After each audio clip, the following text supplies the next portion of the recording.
Welcome to the 8.1 Notes Circles.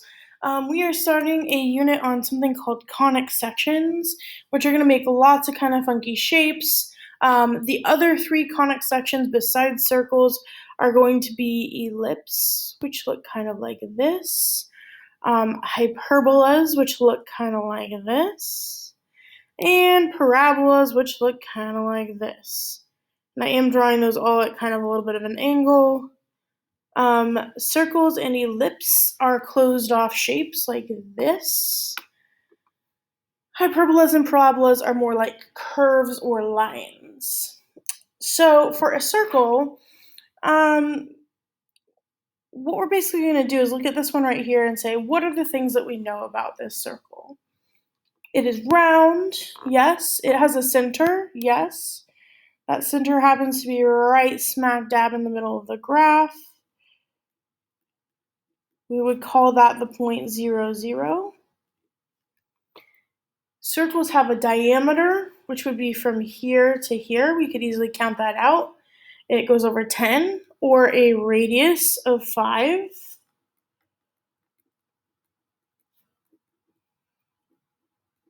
That diameter or that radius occur for the entire circle. So it's really easy to see that these are 5 away, or that these are 5 away. But here's where the equation of a circle comes from. This, from here to, let's say right there, is also still supposed to be 5. Now, how do we check that that's 5? Well, we draw a right triangle out of it. This side is length 3, and this side is length 4, because it goes up 1, 2, 3, 4. So we can check using something called the Pythagorean Theorem.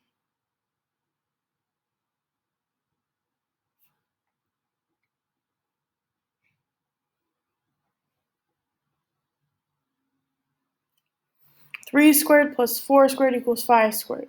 This is true because 9 plus 16 does indeed equal 25. Now, how this switches for an equation of a circle is this is technically true no matter whether we use nice numbers like this or not so nice numbers like this one right here. That hypotenuse should still be 5, even though I'm over like 1.5 and up like 4.5.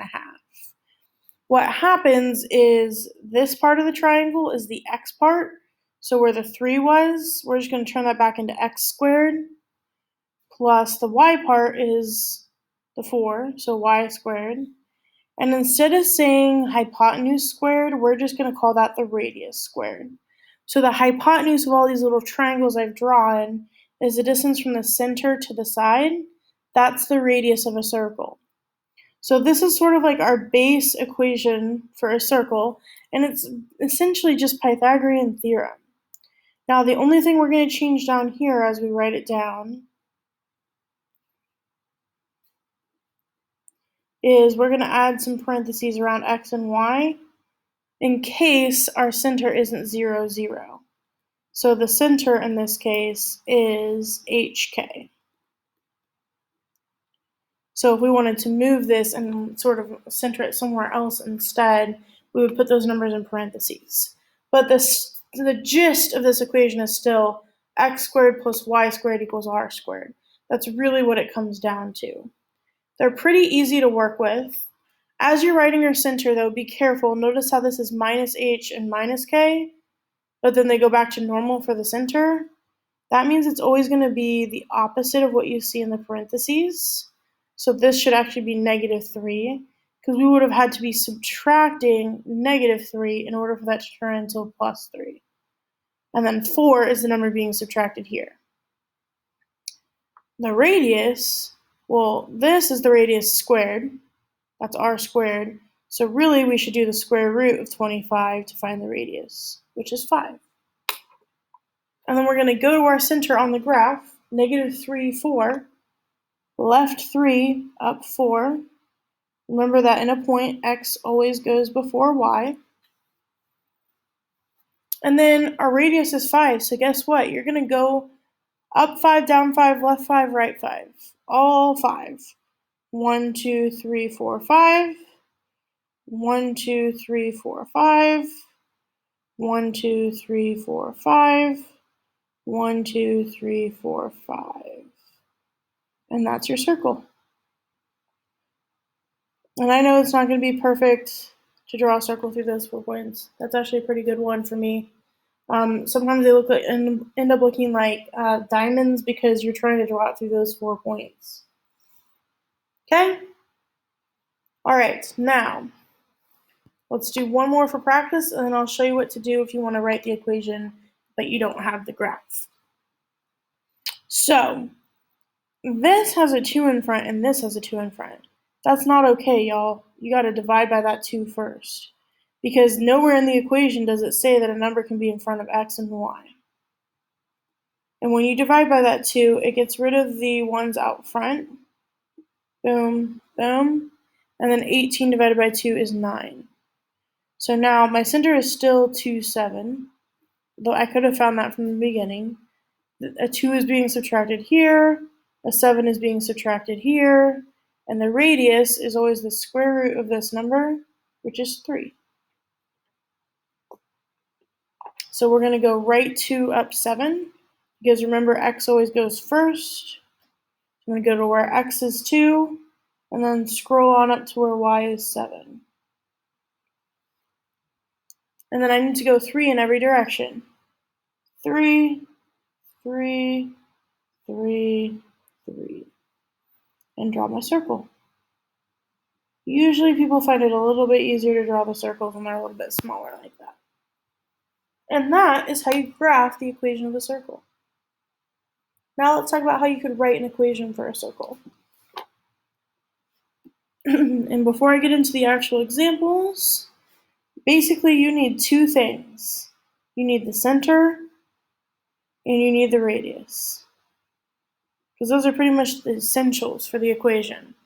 The center is going to go here and here. The radius squared is going to go here. That's really all you need. In fact, as you're going to start writing the equation of a circle, you can start it like this if you want to. So I'm actually going to start that on all of them, because then all you need to do is find out which numbers are supposed to go where.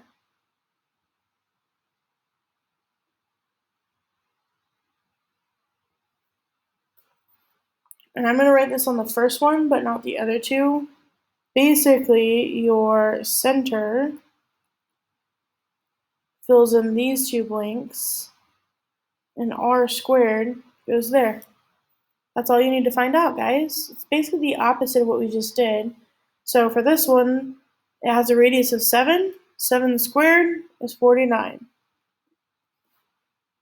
And a center of 3, negative 9. Boom. Done. No work necessary. Now, you're probably asking, oh, yes, is every single one going to be that easy? No, not every single one, but some of them will be. All right, so on this one, we know the center already. Awesome. Notice how I've changed my signs. This became +2, this became -6. Then I don't know what R is. R is my big fat old question mark right now. And in order to figure out what R is, I'm going to take us back to this triangle we had drawn before we used Pythagorean Theorem. So the center is going to be this point, and the end point is going to be this one.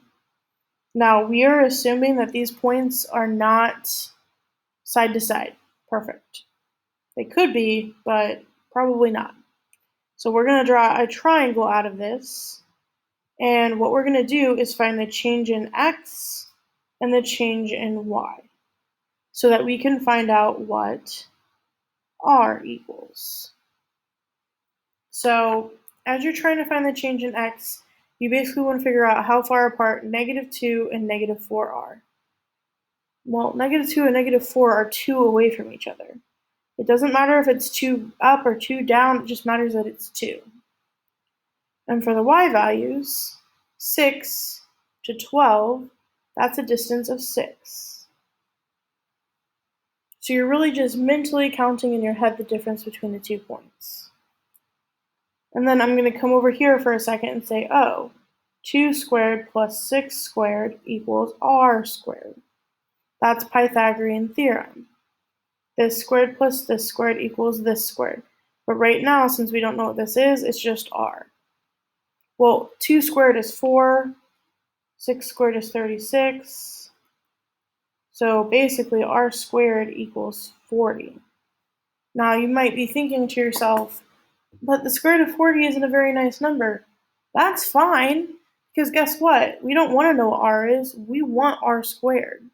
So 40 is what goes right here. I'm going to kind of repeat that.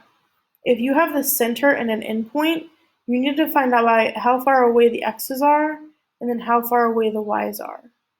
You can also subtract them. -2 minus -4 becomes -2 plus 4. Since you're subtracting a negative, that's 2. 6 minus 12 is -6. But again, like I said, you're about to square them over here, so it actually doesn't matter whether you put the positive or the negative. We just care about how far apart they are or what the amount of change is. That's what this little triangle means. Over here, you have 2 endpoints. So what's going on is you're basically saying, oh, my whole circle goes from here to here. We need to find the center in the middle. Okay?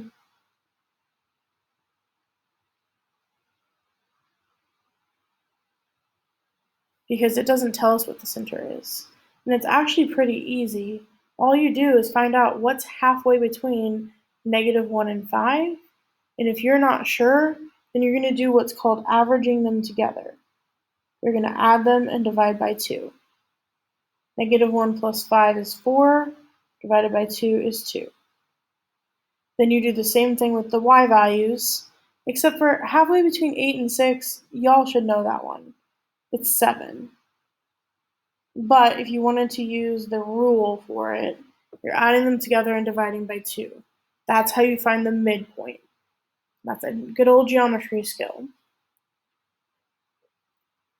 And now that we know where the center is, we can go ahead and fill in